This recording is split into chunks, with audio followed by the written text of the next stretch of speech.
The Swanage Railway is one of the jewels in the crown of the Purbeck, a heritage railway that carries over 200,000 passengers and contributes over 15 million to the local economy every year.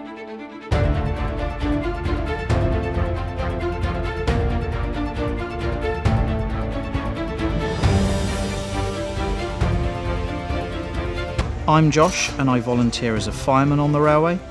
I'm going to take you on a journey along the Swanage Railway to see what is going on during the current closure and show you why it's so important to support the railway and help it survive beyond the current pandemic.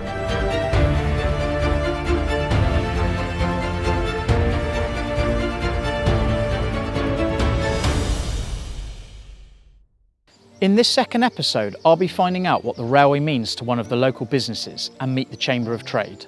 I'll also be speaking with the Mayor from Swanage Town Council, find out what it will take to survive the winter, visit the gift shop, and finally, I'll meet one of the founder members who will show me images taken when the railway was reborn over 40 years ago. But first, I'm off to meet Richard Drax MP to get his thoughts on the Swanage Railway. Hi Richard, thank you for joining us. Not at all, Josh. Nice to see you. My first question to you would be, what do you think the impact on the local economy would be if the Swanage Railway was lost? I think it would be disastrous. This railway line is like a spine, if you like, if you use the analogy of a human body. And from the spine, all the little industries and visitor attractions feed off this spine. I dread to imagine if this line went, how many businesses would be affected, particularly in the hospitality area, which of course is being affected. They are the worst affected during this coronavirus right now anyway. So the railway line, if that went too, at the end of all this, it would be catastrophic. And we're doing all we can to try and keep this railway. And I know the railway line, of course, is raising this huge sum of money to try and keep this line open. How significant is the Swanage Railway to the Purbecks? Well, I think it's psychologically, quite apart from physically. I've been here, lived on and off all my life, and many people I talk to, they all refer to the railway line as if it's like a friend. They regard it with affection. I mean, hundreds of people have rebuilt this line with almost their bare hands. So it's not just a railway line, this really is something in the deep psyche of this part of the country. And people love it. And again, if it went, I think they'd be like losing someone who's very dear to you. So it can't go, and we're going to make sure, hopefully, that it doesn't. Richard, it's been great to talk to you. Thank you very much for your time. Not at all. It's been a pleasure to come and see you, Josh.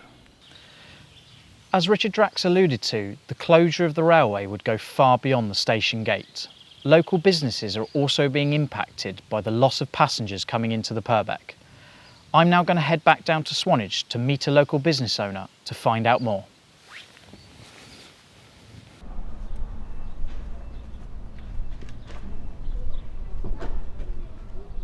I've now come to meet John at Tea Breaks, who owns a local business in Swanage, to see how business has been affected since the railway closed. Hi John, good to see you. Afternoon. Could you tell me a little bit about how business has been affected since the lockdown began? Since the lockdown started, obviously business has been affected quite badly, down to the reason of all the amenities and attractions in Swanage have been closed. If the railway was to close, how would your business be affected? I would say business here would be affected a fair amount from the fact that through the amount of galas and festivals that are held at Swanage Railway throughout the year, a huge amount of my trade, when those are on, is from those events at the railway station. So if those were to finish, then obviously that trade wouldn't be here. So the train station itself, when it does have the events, brings in a large amount of trade, not just to myself, but to the other businesses that are based along Station Road and a bit further into the town. What would your message be to other people about the railway? It has to be saved. I believe it's fundamental to the town. It not only attracts people to it, but it's just a good central point for the town. I mean, there's not many towns that have a fully working steam train station in the town centre. John, thank you so much for your support. I appreciate your time. Having met the owner of a small business in the town centre, I'm off to meet a leader in the local business community. I'm joined by Councillor Caroline Finch, Chairman of the Swanage Town Council's Tourism Committee and also Chairman of the Swanage Chamber of Trade and Commerce. Hi Caroline, it's nice to see you.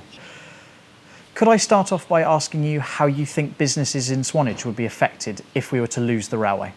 It would affect Swanage massively and the Purbeck area surrounding. We have a lot of businesses that depend on the income that comes off from the Swanage Railway. The Santa specials bring in much needed income in the shoulder months.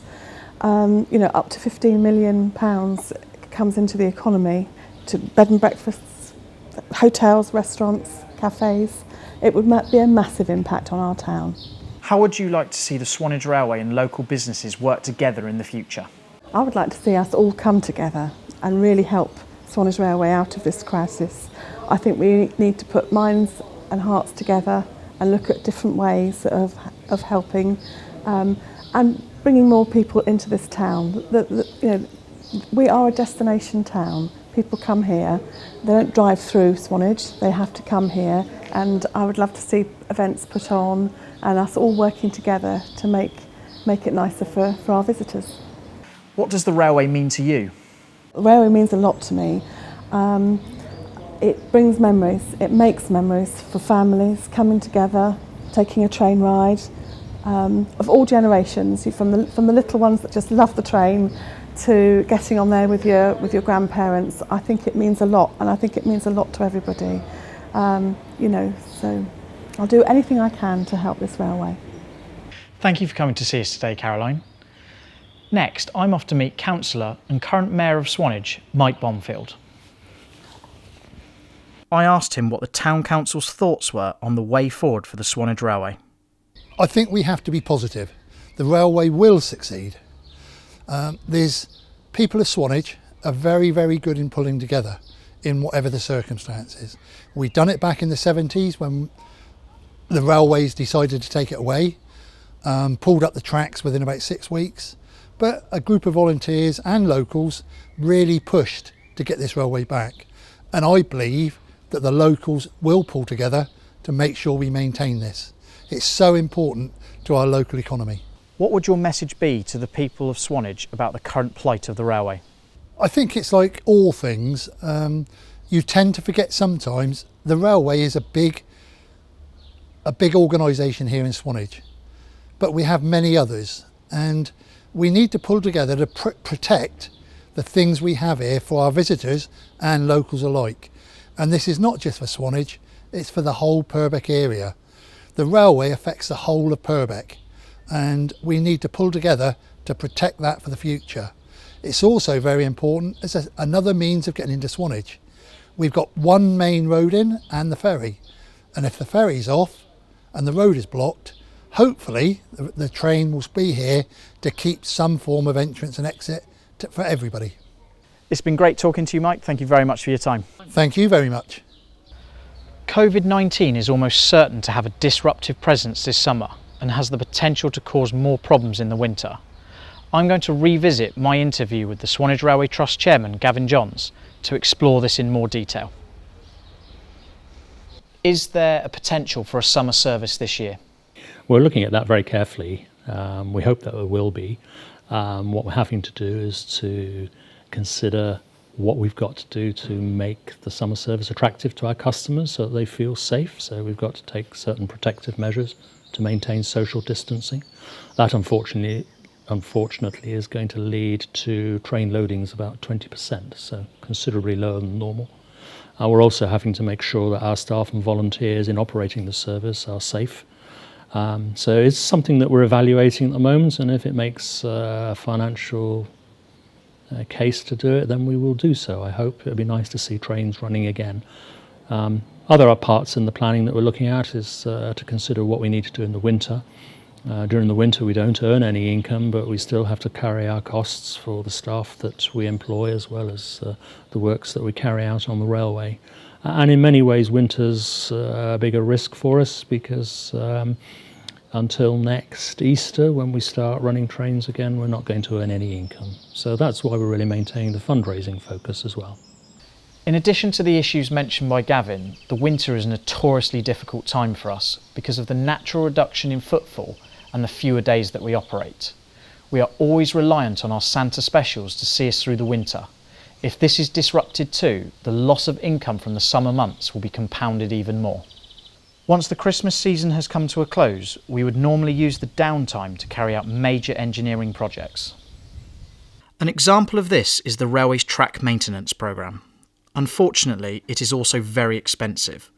The current cost of replacing just one 60-foot panel of track with all associated materials comes to £2,142, 1 mile costing just short of £190,000. Sadly, with the loss of income as a result of this pandemic, the next track renewal has had to be deferred. Heritage industries are inherently expensive. Some of our locomotives are over 120 years old, and our infrastructure is mostly original. Some buildings are even listed, and our track requires periodic maintenance. The normal operating cost of the railway is approximately £2.4 million a year, which is the equivalent of £6,500 per day. The Swanage Railway is not just about its trains. We also have a gift shop at Swanage Station, which along with the railway has had to close, cutting off yet another income stream. I'm off to have a chat with Nick Lloyd, who helps with the running of the shop. In common with much of the Swanage Railway, any paid staff have been furloughed, volunteers aren't permitted on site, so the shop on Swanage Station unfortunately has had to close. And this is in common with all of the other secondary spend parts of the Swanage Railway as well, all the catering outlets, as I say, the shop, the retail outlet, everything is currently closed, so that's taken out a huge source of income for the Swanage Railway. Even though train services aren't running at the moment, is there anything the shop can do to help our customers at this time?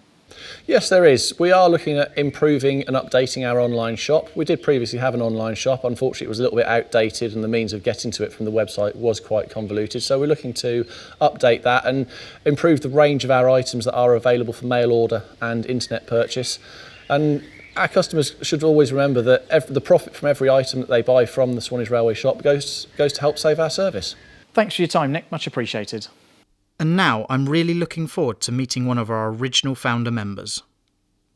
To finish the programme today, we thought we'd take a look back through the years to see everything that's been achieved. And who better to do that with than one of our founding members, Martin Sherritt. Hi Martin, many thanks for joining us today. It's a great pleasure. You've brought some historical photographs with you today. Could you tell me a little bit about them? Yes, well, the first thing isn't a photograph, but it's very opportune, really, is a poster that we had printed just after the line shut, really, while we were trying to get support for reopening the line. I seem to remember taking this round and distributing it and having a traction engine rally in the summer of 1972. And the sad thing was the track was being lifted at the time when that happened, and people found it quite hard to accept we could ever achieve our aims. Of course, we have run the T9 over Corfe Viaduct, and what a wonderful thing it is, and how great it'd be if we can do that again. So that's the first memento of mine. I know you've got a scan of a slide of the hand crane being propelled by Richard Trevithick, our first steam engine. Now, getting the first steam engine was a fantastic thing, really, to have a steam engine in Swanage again, because nobody had seen a steam train here since 1966, and the idea of having a steam train with a whistle and the steam was really, really, people realised we were going to take the railway somewhere. And from then onwards, the railways had the support of the town, really, and it brings so much to the town. It's brought Swanage alive. I know that you had a message that you'd like to send to our viewers. What would that be? Well, there wasn't a lot of money then, nearly 50 years ago, and there isn't a lot of money now. And it'd be such a shame if we don't fulfil our original dream. We were so close to it. If it wasn't for COVID, I'm sure we'd be running to Wareham now. So any support, any financial contributions we can get to keep the railway through this dreadful time and running next year, really, really essential. And the people at Purbeck and all the enthusiasts would vastly appreciate it. Martin, that was a really passionate plea. Thank you so much for your time. What a way to end the series. After 40 years of blood, sweat and tears by our dedicated volunteers and employees, it does not bear thinking about that after just 3 months, a virus could wipe out the railway. Our services mean more than just a ticket. They build memories and educate the young. Please, I implore you, donate to the railway today, save it for the next generation, and save our service. Thank you.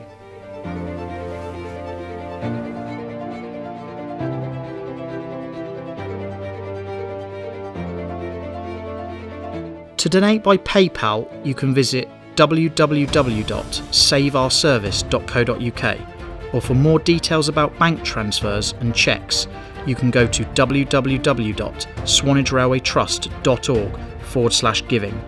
Don't forget, you can also boost your donation by 25% with gift aid.